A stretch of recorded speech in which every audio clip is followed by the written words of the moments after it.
Now, just hours before Israel strikes on Iran, US President Donald Trump, on his Truth social media platform, said, "We remain committed to a diplomatic resolution to the Iran nuclear issue. My entire administration has been directed to negotiate with Iran." Trump continued they could be a great country, but they first must completely give up hopes of obtaining a nuclear weapon. He ended, "Thank you for your attention to this matter."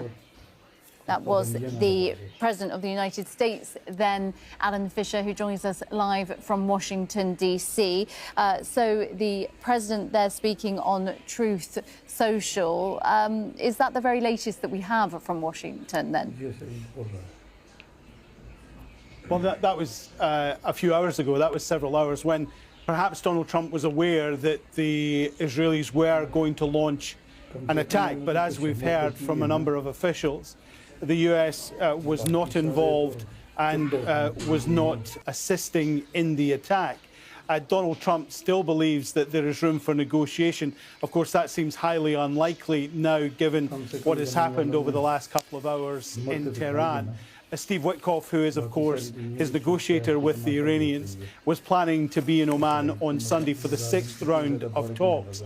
But as I pointed out earlier, 61 days ago, Donald Trump warned the Iranians that they had to come to the table within 60 days and discuss their nuclear program unless they could face military action. And now, 61 days later, that military action has taken place. The United States, through Marco Rubio, the Secretary of State, did say that they knew that the Israelis were going to take this action, or were informed that the Israelis were taking this action. As far as they were concerned, it was an action in self-defense. He did not say that they welcomed the operation. He did not say that they supported the operation. He just commented on the fact that it actually happened. Donald Trump has been keen to try and bring peace to various places in the world, but it hasn't worked incredibly well. You'll remember that, of course, during the election, he said that he could have a peace deal in Ukraine within 24 hours. That now seems to be further away than ever. He said he would bring a solution to the ongoing fighting in Gaza, the ongoing Israeli operation in Gaza, and would bring a ceasefire. That hasn't happened. And of course, he was very keen that there could be some sort of new Iranian nuclear deal. And that seems further away than ever. Donald Trump perhaps finding that it's easier to make promises about these things than actually deal with the real politic and deliver. It'll be interesting to see what happens at a cabinet meeting that is now planned for Friday morning. Donald Trump will meet with his main national security advisors on what happens next. One of the things that will be a concern to them, of course, is that Israel will expect the United States to help defend if the Iranians take any sort of action.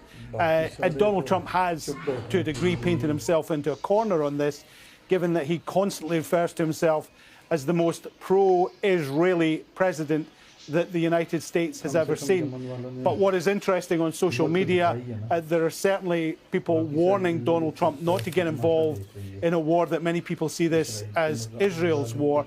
And certainly we've heard in the last hour from the senior ranking Democrat on the Armed Forces Committee, who said that this was an alarming decision by the Israelis. It was a reckless escalation and threatens the lives, threatens innocent lives and stability in the Middle East. So he doesn't have blanket support.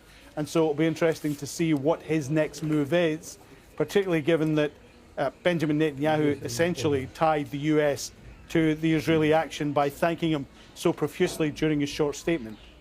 OK, let's move from Washington, D.C. to Tehran now. I want to bring back in Hamid Reza Gholamzadeh, who is director of Diplo House, a think tank focused on foreign policy. And thank you very much for staying with us.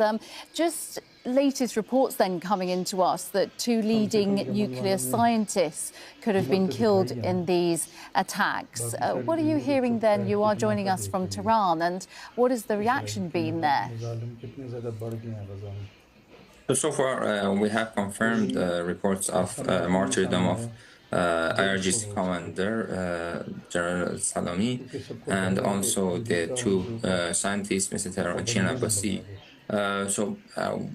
As far as we can say, they were not very actively actually active in nuclear activities. Mr. Taranchi was head of a university, and Ferdinand Abbasi was not in the nuclear program anymore. And we cannot say they were, let's say, can call it active nuclear scientists who were involved actively in the nuclear program. But do though, then, Hamid, to the talks that were planned for this weekend coming, what does this do for the diplomacy that was meant to take place between Iran and the US in terms of securing a deal on Iran's future nuclear policy? Does that mean that those talks are now in jeopardy, in your view?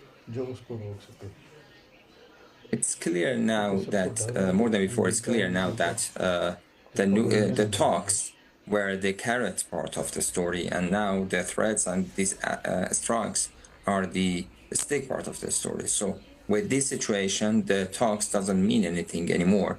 And I would not expect the negotiations to continue, and I would expect a cancellation of the meetings on Sunday. Because it has no meaning for Iranians to sit at the table with the Americans, who are a staunch supporter of the Israelis, and they have been involved in this attack. They cannot distance themselves from the strikes that were carried out this morning. Because they are supporters, they have provided them with the weapons and the bombs, and they will continue to support the Israelis. So when Iran is going to react and respond to the strikes, there is no doubt that the Americans would try to stop the Iranian missiles and would try to defend the Zionist regime. So they are not separate, and it doesn't have any meaning for the Iranians to sit at the table with the supporters of the ones who have just carried out the strikes against Iran, have killed Iranian civilians and have killed Iranian officials. So what is the use of that?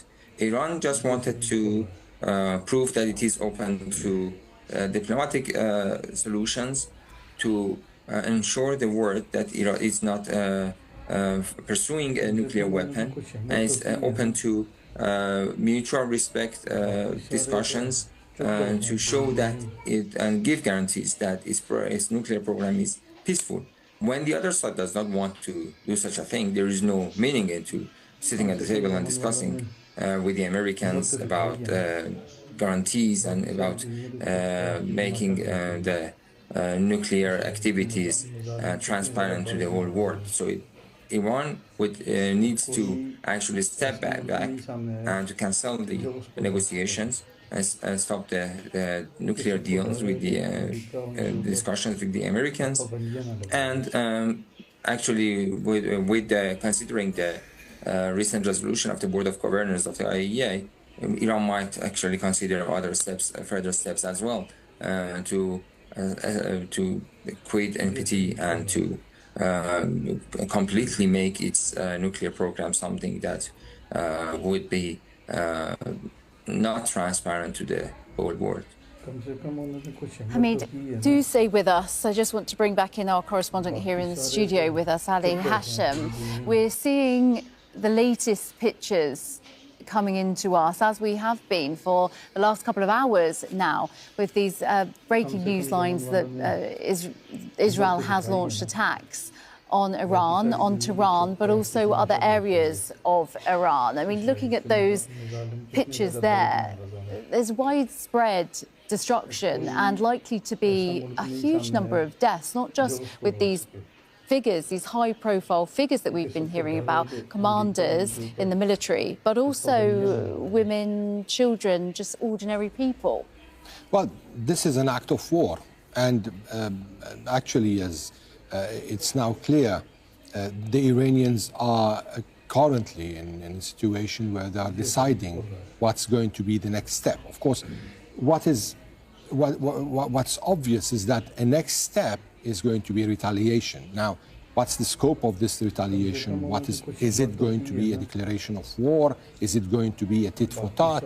These are all issues that, of course, we wouldn't know, and we'll need to hear from the officials to understand whether they are going to take this path. Yet, the most important point here is whether Iran is going to change its nuclear doctrine.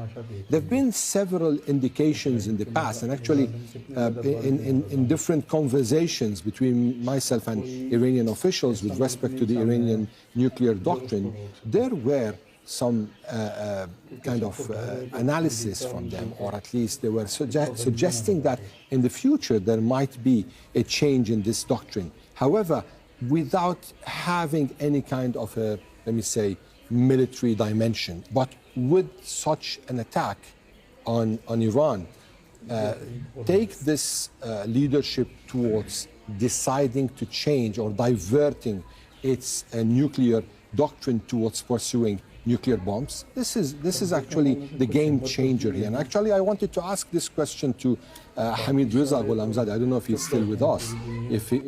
If he's still with us, I would like to ask Hamid Reza. Yeah, Hamid Reza, Ali Hashim here. I wanted to ask you whether these attacks, which is actually a kind of an act of war, will change Iran's calculations and will impose on the Iranian leadership a change in the nuclear doctrine towards pursuing nuclear bombs? I don't expect it to happen like that unless there are serious threats against Iran with nuclear attacks from the Israeli side. In that case, it would be a defense approach, and it would be necessary for Iran to acquire a nuclear weapon.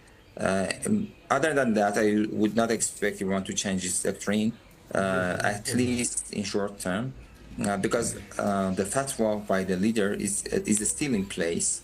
And the only situation that comes to my mind to change the situation is, as I said, if there is serious threats about nuclear attacks against Iran, then a defensive capability of nuclear bomb for the Iranian side would be a requirement, a demand for Iran to take it. In that case, it is possible, but I don't think that we are there yet.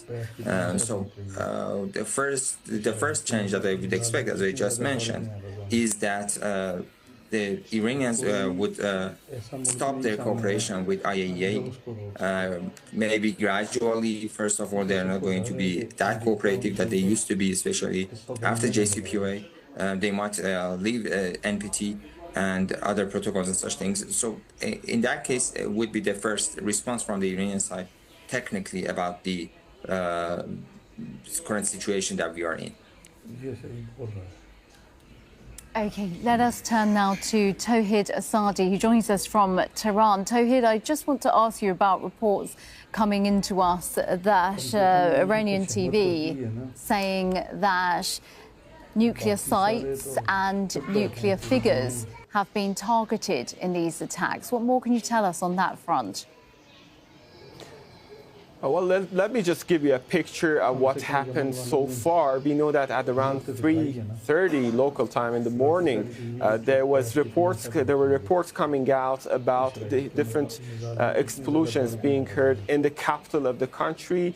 6 of them were initially reported, but right now the footages are coming showing that there are more, not only limited to the capital of the country here in Tehran, but also across the country in different cities. There are very important lines about this unprecedented strikes that Israelis conducted against Iran, and there is going to be further consequences down the road, obviously. But from what I can say, so far we know that residential areas as well as military headquarters have been under attack after these strikes by the Israelis. The source, the means of which is not clear, whether it's airstrike or any other type like missile or anything else. There is no confirmed report on that, but it's still, we know that several people have been killed, including civilians. The footages showing, let's say, the bodies of women and children taken out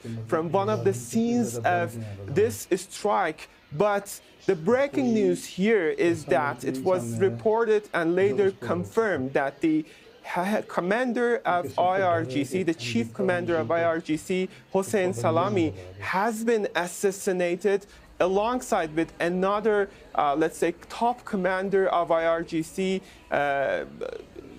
which was assassinated in these strikes. And also we've got two at least nuclear scientist, Feridun Abbasi, who was the former head of Iran's nuclear energy organization, assassinated in this strike, as well as Dr. Tehranchi, another nuclear scientist who is the head of Islamic Azad University, right, who was actually the head of Islamic Azad University. And speaking of other targets, in addition to, let's say, different civilian places in different parts of the city, including Chitkar, including Abbasi Square, including Kamraniya neighborhood, and Marzdaran. From these neighbors inside the capital, we are seeing footages of pictures showing attacks on different buildings, and the extent of this strike is very massive.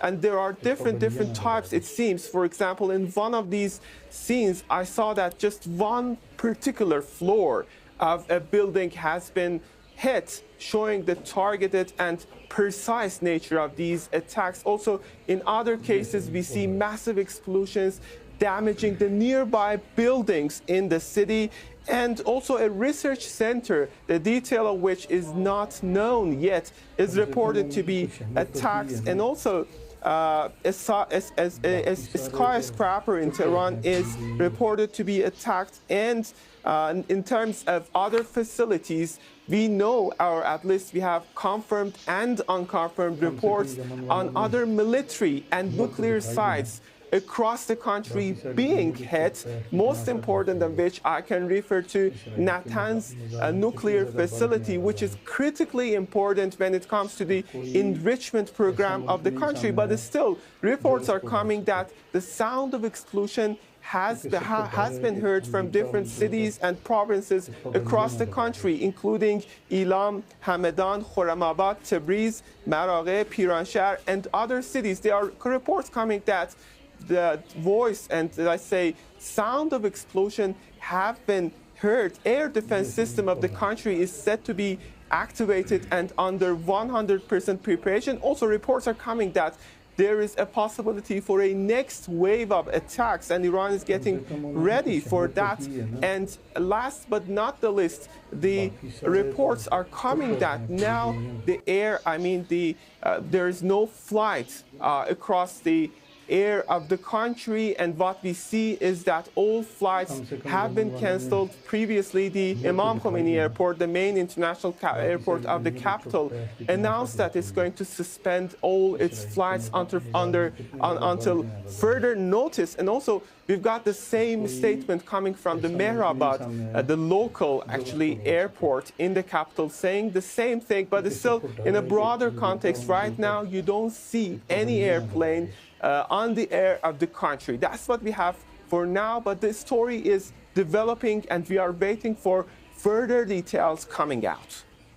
Okay, and Iran also saying that, according to the Reuters news agency, that it is planning to give a harsh response to this Israeli series of attacks. Let's go now to Noor O'Day, who joins us from Amman. So Iran saying that they are planning a harsh response. Israel then in a state of emergency, and they are presumably bracing themselves for an Iranian retaliation. What more are you hearing from where you are? Well, we know that the senior Israeli officials have been taken to a secure location. That has already happened over an hour ago. There is a plan in place, and the chips are falling in place. Hospitals have been instructed to discharge all patients who can go home or to other facilities, care facilities in the country, and to vacate as many beds as possible. All doctors in the Israeli military have been called to active duty. The occupied West Bank has now been declared under lockdown, a measure that the Israeli army would take to better control the territory and to free up those reserve soldiers. The heightened state of alert is comprehensive. There are no schools. There will be no business as usual in Israel. That's according to the commands of the Israeli Home Front to the Israeli public. They've been instructed to stay close to safe areas, to those shelters that are in place in Israeli cities, and to follow instructions as the need arises. But there will be no workflow.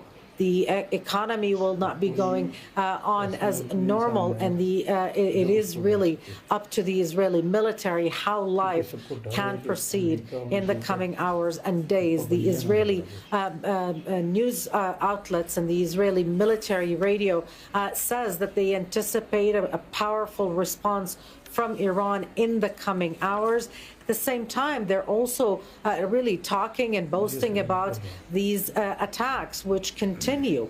One source of the Mossad told the Israeli military radio that the list of those targeted for assassination is quite long and unprecedented. Some reporters, military reporters, have likened it to doing in 10 minutes in Iran what Israel did in 10 days to Hezbollah's leadership ranks, in essentially trying to eliminate all of those ranks in that first wave of military strikes on Iran that began almost 2 hours ago. We still wait for confirmation on who exactly among the targets is confirmed to have been killed, but certainly the attack, which according to Israeli sources was sanctioned on Monday, was done in a very comprehensive manner. It was quite well planned, and it also involved, in addition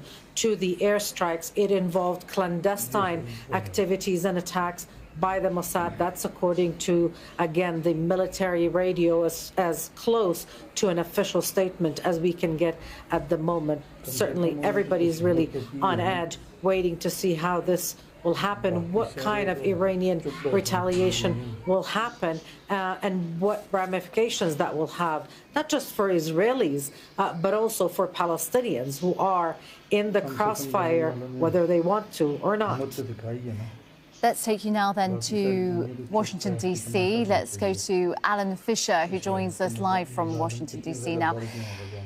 Alan, what has the US President been saying? What has the US Secretary of State been saying? What is the US point of view in all of this at the moment? Well, I can tell you that at 11 o'clock tomorrow morning in Washington, D.C., there'll be a meeting of the National Security Council in the Situation Room in the White House. There are some critics who are suggesting that Donald Trump needs to convene that meeting much sooner. And clearly the United States had an inkling that there was an attack pending, because in the last 24 hours we have, of course, heard of the partial evacuation of the embassy in Baghdad, and a number of dependents were told that if they wanted to leave other embassies in the region, they could do so. There was certainly some concern, because if you remember back in 2019, when Donald Trump killed the then head of the Revolutionary Guard, there were attacks on the US embassy in Baghdad, and that was thought to be linked to Iranian proxies. Marco Rubio, in his statement, has said that the US were informed that Israel was taking this action. It was a matter of self-defense, as they were concerned. They didn't say that he supported the decision. What US officials are saying off the record is that the US was not involved and was not assisting. It doesn't say that they were not consulted, and it certainly appears that the US was moving towards the idea that there would be some sort of attack. We know that at some point over the last couple of months, Benjamin Netanyahu tried to sell Donald Trump on the idea of a military attack on Iranian nuclear facilities, but Donald Trump said that wasn't going to happen and was very keen to make sure that negotiations continued, and in fact, just in the last couple of hours, put out a statement on his Truth Social platform saying that he directed his entire government to work towards a diplomatic solution with Iran. Now, Twitter being Twitter, or X as it is now, of course, people are suggesting that the United States perhaps got involved in some sort of game with the Iranians to try and lull them into a false sense of security that there was no attack pending. But given the actions of the United States on Wednesday, it seems that that was pretty clear. What is also interesting, a couple of things. One, we were told by Tulsi Gabbard on March the 26th that in her view, Iran was not moving towards building a nuclear weapon. She, of course, is the Director of National Intelligence in the United States.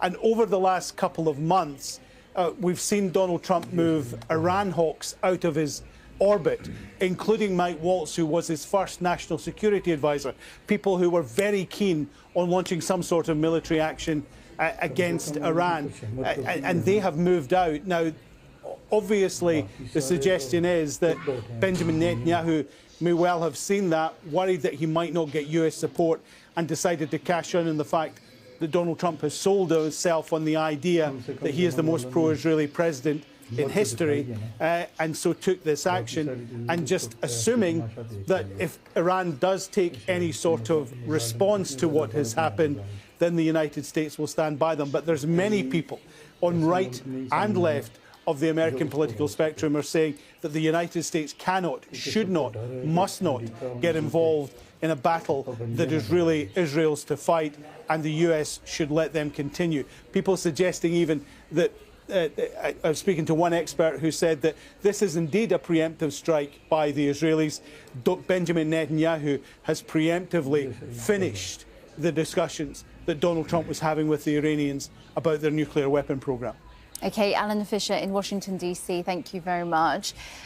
Well, in the past couple of hours, Israel has struck a number of sites in Iran. If you are just joining us, this is the breaking news we've been bringing you for the last couple of hours now. Israeli Prime Minister Benjamin Netanyahu says Tehran's enrichment and weaponization programs and one of the nation's top nuclear scientists were among infrastructure and the people targeted. There are reports that a number of Iranian commanders have also been killed. Israel declared an emergency situation across the country after the strikes. The US Secretary of State Marco Rubio warned against any retaliation by Iran on US positions in the Middle East.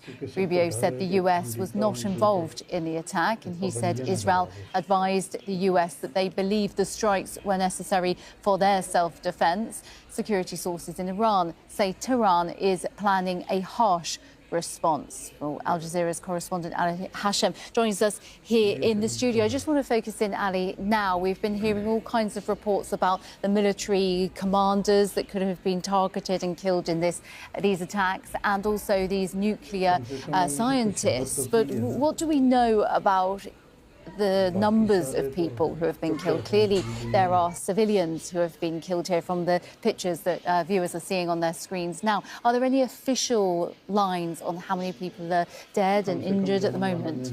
Well, we know of casualties. Till the moment, there is no clear toll, but it's a big number. The focus right now is on the scope of this attack. More than 53 targets were hit across Iran, from northwest to Tehran to recently. Now we're hearing also there was a new explosion in Natanz. We don't know if this is a new attack or it's just explosions as a result of the attack. Hamadan, Kermanshah, and so Elam on the borders with Iraq. So many areas around Iran were targeted. And of course, the picture with respect to the casualties is going to be dire. And we're waiting to see the Iranian Red Crescent, what they're going to announce in this regard. But what we now have and can confirm, according to Iranian news sources and news outlets, commander of the IRGC, Hussein Salami, was assassinated. Also, Major General Ghulam Ali Rashid, who is one of the very senior IRGC commanders, was also killed in the attack. Freydon Abbasi, a renowned Iranian nuclear scientist and the former head of Iran's nuclear agency, was also killed. Mr. Tehranchi, Dr. Tehranchi, who is the head of the Azad University and also a nuclear scientist, was also killed. Abdul Hamid Minochar, he's also a professor, and he's head of the nuclear faculty at Shahid Beheshti University, was also killed. So, and there are still more names coming. Now, there were speculations of other names, such as Mohammed Baqiri, the commander of the Joint Staff, Joint Command. For now, there's nothing in this regard. The official Iranian news agency refuted this claim and said that he is leading the war room. Also, the Israeli media reports said that one of those who were targeted was Ali Shamkhani, who is the former secretary of Iran's National Security Council. Now also we're seeing from Iranian media reports that he's not among the dead. But we're still waiting to see the list. The Israelis are saying there's a long list of commanders and nuclear scientists who were killed in this attack, and this is unprecedented. We're just seeing a kind of a copy-paste from what happened in Lebanon in 2024 when Israel killed Hezbollah's commanders, one after the other, the leader of Hezbollah, and also the Islamic Jihad in Gaza just a couple of years ago in one of Israel's attacks on Gaza before this war. So it seems the tactic is one, hitting the arms, then hitting the head and kind of addressing the problem. Now, what's going to happen with respect to the retaliation? This is the biggest question, and everyone is waiting. Now, the airport in Iran, Imam Khomeini Airport, has halted flights, and this is an indication that there's something that could happen. But the fact is that the region is in a war right now. Yeah, and reports coming into us now showing how serious this situation is, with the Reuters news agency now reporting that Iran's supreme leader is alive, which they're having to ask that question at the very highest level. Now journalists and agencies are asking whether the top man in Iran is... Louisa, it doesn't look like an attack to dismantle a nuclear program, rather an attack to dismantle a system, an establishment. And this is clear from the targets, from the vast geography that the Israelis are hitting. And of course, in such an attack, several tens of airplanes, military airplanes, and submarines and missiles, surface to surface, were used. I'm still waiting to know what kind of weapons were used in this attack, because it was vast, it was big. And the most important thing now, what about Iran's air defenses? Were they hit? Were they compromised and neutralized by the end? Because this will pave the way for Israel for more attacks, and it will make more attacks kind of easier and more deadlier. And Israel have been saying throughout the evening, throughout this time that we've been hearing these reports, that they are now shutting their country down, so the airport. And as you said, this is a sign of the fact that they are then preparing for potentially war. From here on then, we have no direction in terms of, well, we've been speaking to the experts that have joined us. No one seems to know for sure where this is going.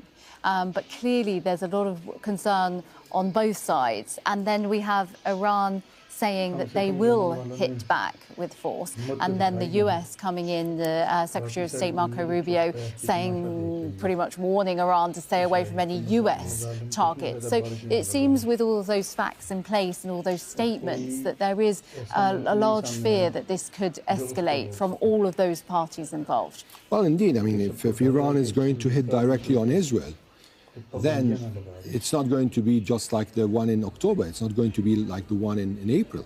It's going to be a vast attack.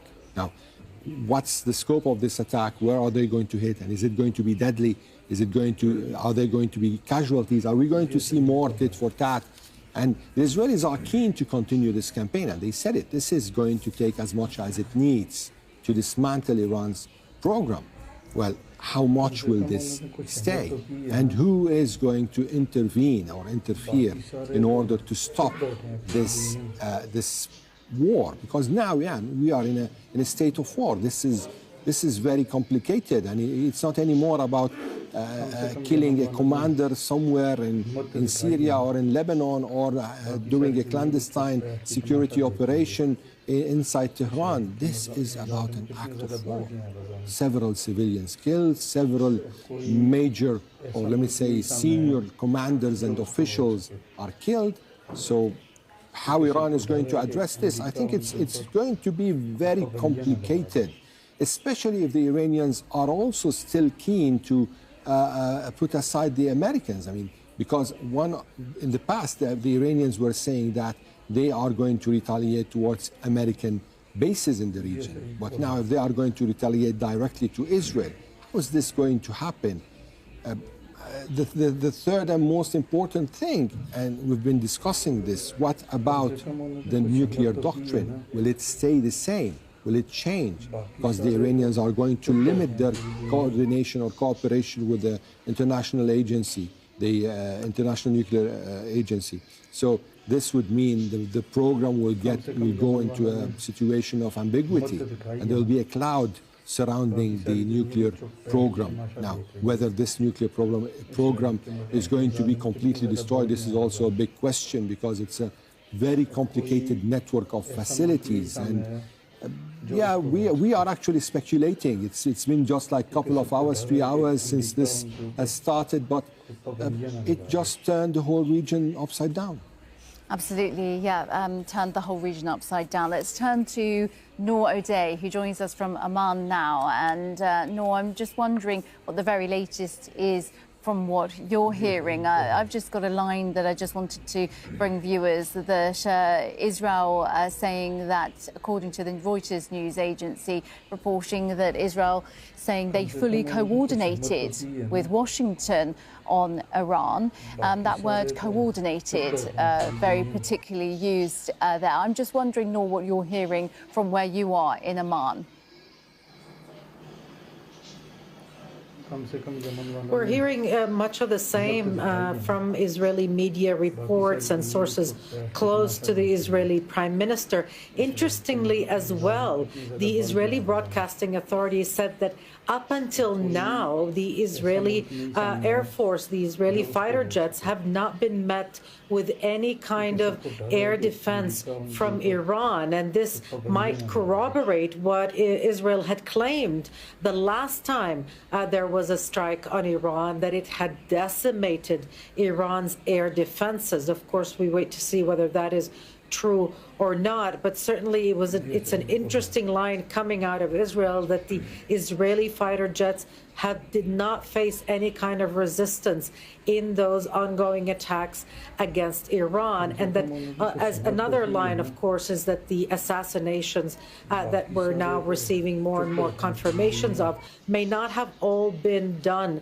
through airstrikes, because the Mossad, Israel's spy agency, has also confirmed that it carried out several clandestine attacks on Iranian territory as those airstrikes began. The Israeli side is very keen to paint Israeli American cooperation and coordination. There is no other country in the world, perhaps, that has the kind of close relationship Israel has with the United States. We heard that from the Israeli Prime Minister in his statement, which was in English, talking about this attack being in Israel's interest, but also in that of the United States, talking about the friendship and the mutual interest, even using the term civilized world against one of the world's most dangerous countries or governments. And so that is the narrative, perhaps, that Benjamin Netanyahu will be very keen on repeating time and time again, probably also in order to overshadow any kind of criticism that this airstrike might get. In the meantime, the Israeli opposition has congratulated the Israeli army on its attack and expressed support for this attack against Iran, expressed confidence in the Israeli army and its capabilities and support for the Israeli public, which will now be basically on lockdown, ordered to confine their activities to those allowed by the Israeli Home Command. Okay, Noor, thank you very much. Al Jazeera's correspondent Dorsa Jabari joins us now in the studio. Dorsa, just getting a report in here now that Iran's armed forces spokesperson has said that Israel and the US will pay a heavy price for the Israeli attack. That has been the line that they've been going down all through these reports that we've had coming into us of these attacks. It's an escalation, but it's really beyond that now. Certainly, I think it is now clear this is a new chapter in the Middle East. And it is, this is the start of something very serious, and it's not likely, from what we're seeing now, going to end very soon. Iranians are waking up in Tehran and across the country to news that their country is still under attack, and officials are still trying to deal with what is happening. And I think it's very clear that Iran, in the next few hours, the leadership, specifically the Supreme Leader, Ayatollah Ali Khamenei, will have some very difficult decisions to make. The future of the establishment is now in question as a result of these actions, and they have to make it very clear that they are going to defend the country and its people, because we've seen civilian casualties, and the scenes we're seeing now in the capital, Tehran, are reminiscent of the Iran-Iraq war. And that is a time where I grew up in Tehran during that war. As a child, I remember these images vividly, not to this extent, but the bombings happening in the capital all day and night during that war. And this is the first time now since 1988, when that war ended, that Iranians are seeing these images, and it is extremely alarming and shocking. I've spoken to family members in Tehran, and they just say they have no words. They are in shock of what is happening. But the establishment is likely not going to buy any of the lines that we're getting from the United States. The Americans have been fully supporting Israel, and they know very clearly that Israel would not be able to carry out this operation, this wide-scale attack across Iran without U.S. support. So it's going to be very difficult for them not to deliver on the threats that they've been making over and over again for the past nearly 3 decades now. Netanyahu has said over and over again, his mission is to ensure Iran does not obtain a nuclear weapon. Iran has said, we don't want one. We have a nuclear program that is for civilian purposes. Now the IAEA is saying they've been hiding a parallel program. So things have gotten very, very complicated, and that is why we're here now. And Israel clearly, yet again, have taken matters into their own hands. The Israeli Prime Minister making it clear that he doesn't listen to anyone, he doesn't answer to anyone. And the statement we saw from Netanyahu quoting religious reasons for his actions are going to be met with counter-religious reasons from the Iranians as to why they see this as a full act of war, and they're going to have to defend their country. Dorsa, as you really put that into perspective, because you have covered this region extensively, and Ali, just to bring you in, you said that earlier, that it's 1988 that we really saw scenes of this magnitude. Of course, there have been attacks in the last year from Israel to Iran, but not on this scale. And putting that into perspective from your knowledge, how serious is this, and where could this go from here? Well, this is a new situation, a new status quo. The whole Middle East is emerging into a state of war. I mean, it started, as we've been saying in the past hours. In the past, there were Iranian retaliation to attacks on Iranian commanders or assassinations in Damascus or, for example, Ismail Haniyeh inside Iran. But today, there is an act of war, a vast attack on several provinces, on vital institutions, on commanders, officials in the state. So probably this is not going to end in a good way. I mean, for now, we are waiting. Now I'm hearing also that Ali Shamkhani, who is an advisor to Iran's supreme leader, a former secretary to Iran's National Security Council, was injured in this attack. So this gives you an indication how much high these personnel who were killed or injured, the commander of the IRGC, Ghulam Ali Rashid, the nuclear scientists, the one we mentioned, Fridun Abbasi, and others. So this is becoming a situation where it's really difficult to see it being contained very soon.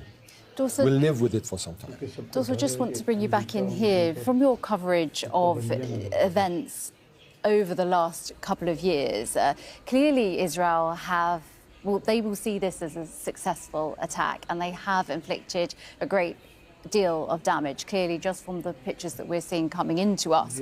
And we don't have, just to remind viewers, the full extent of those who are injured, those who have died, and that will come in, in the coming hours and days. But just in terms of Iran's firepower then, do they, in terms of military power, do they have the strength there to strike back?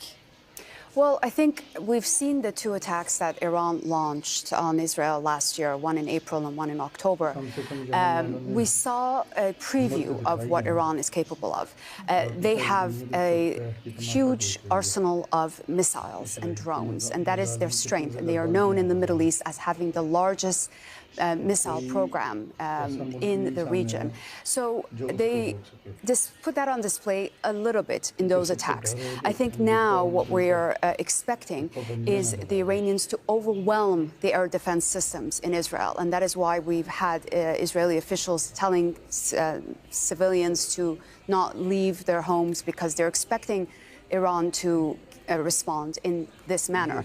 That is one of the things we're expecting. I think we have to remember Iran has been under international sanctions for many, many years. Their military program, their missile program.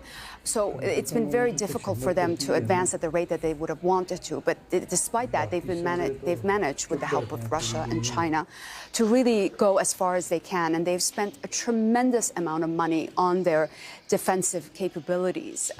So I think we're going to see their response very, very soon. And it's most likely going to be in a coordinated, multi-faceted drone and missile attack on Israel. So they are capable of responding. Whether or not they will be able to sustain it for a long period of time, we'll have to wait and see. Okay, we will see what happens. Just to bring you to Washington, D.C. now, and let's bring in Alan Fisher, who can tell us what the US perspective has been in all of this. Alan, we've heard in the last couple of hours from the President, then we've heard from the Secretary of State, the US distancing themselves from having anything to do with this attack. What is the latest on the US position? Well, just to remind people that the President hasn't actually spoken since the news of the attack itself broke. He was at a congressional picnic at the White House. It is an annual event. He made some remarks, but it was more about the weather and the picnic. And then he retired to the White House itself. At that point, we are told he went to the Situation Room. He's due to be back there at 11 o'clock Washington time tomorrow morning, where he'll meet with his national security team. We can be sure that he has been briefed about what has been happening. And certainly we know that the United States was expecting something of this magnitude, given that just 24 hours ago, just over 24 hours ago, they announced the partial evacuation of their embassy in Baghdad and said that other non-essential staff, if they wanted to leave other US embassies in the Middle East, particularly Bahrain, Kuwait, United Arab Emirates, then arrangements were being made to do so. It's interesting that a number of ambassadors, the key diplomatic posts in places like Kuwait and Bahrain, they have not been filled by the Trump administration. What is also important to note is that around Donald Trump, a number of people who have been considered Iran hawks, those who were keen in prosecuting a war against Iran, or certainly helping Israel prosecute a war against Iran. They have been moved out of the national security sphere. Most prominent of those was Mike Waltz, who was the national security advisor. Donald Trump said that he wasn't quite sure about his position on some things, but wanted to move him to a more important position, which of course was the UN ambassador. What is interesting is in that period of time, we haven't seen his nomination be forwarded to the Senate, which is important. And of course, we had Marco Rubio, the Secretary of State, taking over as the National Security Advisor. He has issued a statement since the attack. He said that the United States was informed that this was going to happen, that Israel was acting in its national self-interest. He warned Iran not to target either US personnel or interests. We are told by a number of US officials that the US was not involved and not assisting, although in the past, when Israel has launched attacks of this kind, there has been logistic support from the United States. So it'll be interesting to see if that stands out. Certainly, people were concerned that Benjamin Netanyahu may have taken this action as Donald Trump was preparing for his administration to have another round of talks with the Iranians in the Middle East at the weekend. It's important to point out that on April the 12th, Donald Trump said that the Iranians had to come to the table and seriously discuss their position when it comes to the Iran nuclear program, or else they would face military action. And he gave them a 60-day deadline to do that. Today is day 61. Alan Fisher, thanks very much indeed. In the past couple of hours, Israel has struck a number of sites in Iran. Israeli Prime Minister Benjamin Netanyahu says Tehran's nuclear enrichment and what he calls weaponization programs were targeted. There are reports that a number of Iranian commanders and nuclear scientists have been killed. Israel declared an emergency situation across the country after the strikes. The US Secretary of State Marco Rubio warned against any retaliation by Iran on US positions in the Middle East. Rubio said the US was not involved in the attack. He said Israel advised the US that they believe the strikes were necessary for self-defense. A spokesman for the Iranian armed forces say Israel and the US will pay a heavy price for the attack. Well, Noor O'Day joins us now from Oman. So, Noor, we've heard an unrepentant Israeli Prime Minister justifying these attacks. We certainly have the Israeli Prime Minister addressing the world, really, in English, saying that this was an attack that Israel had the right to do. He called it a preemptive attack. He said it was in the interest of protecting Israel, but also of the United States. Benjamin Netanyahu very keen on trying to paint a picture, a narrative of Israeli-U.S. coordination. That line, of course, being also repeated on Israeli news outlets, that there was coordination, no participation, but certainly that the U.S. and Israel did not stand apart on this. The Israeli media in the past few minutes reporting a fourth wave of airstrikes across Iran. The list of assassinated officials, academics, and nuclear scientists, according to Mossad sources speaking to the Israeli Army radio, according to them, it is long, it is unprecedented. Some security sources say that what Israel did to Hezbollah in 10 days, taking out the leadership ranks in 10 days, it has done, or at least attempted to do, in Iran in just 10 minutes. If that is true, this would really spin the region into something completely uncharted in terms of tension, in terms of repercussions. And of course, Israel is in a state of emergency. The airspace is under lockdown. There are no flights going in or out of Ben Gurion Airport. All normal daily activity in Israel has been cancelled in accordance with the instructions of the Israeli Home Command, and Israelis have been instructed to stay close to to safe areas. Those areas, of course, being the shelters that Israel has in various cities and communities. Of course, Israeli Palestinian citizens have long complained that they are short on those protection mechanisms, and so they are lacking, if you will, in those protections. Palestinians in the occupied West Bank are under lockdown, no shelters there for them. Okay, well, Al Jazeera's correspondent Dorsa Jabari joins us here now in the studio. Dorsa, you've covered this region extensively, but what will the mood be like in Tehran waking up to this? I think shock, fear, and disbelief. I've been speaking to members of my own family who are in Tehran, and they are still trying to process things that have happened over the past few hours. I think this is something that people had always had as a thought that it could happen in the back of their minds as Iranians. 47 years since the revolution of 1979, and the Iranians have been anti-Israel since then. So this threat of Israel has been looming over Iran for decades. And this past year, we saw two attacks, exchanges between the two sides that broke this psychological barrier that existed between Iran and Israel, that this kind of military action against one another was never going to happen. Those operations, those attacks, limited as they were contained to specific targets in Iran and in Israel. So the general population didn't really suffer as a result of it. They didn't experience it the same way that we're seeing the images now in Iran. This, though, is the full-on version of what Israel has been promising, Netanyahu's dream for 3 decades, to ensure that Iran does not have a nuclear weapon, something the Iranians have said they are not interested in, they don't want.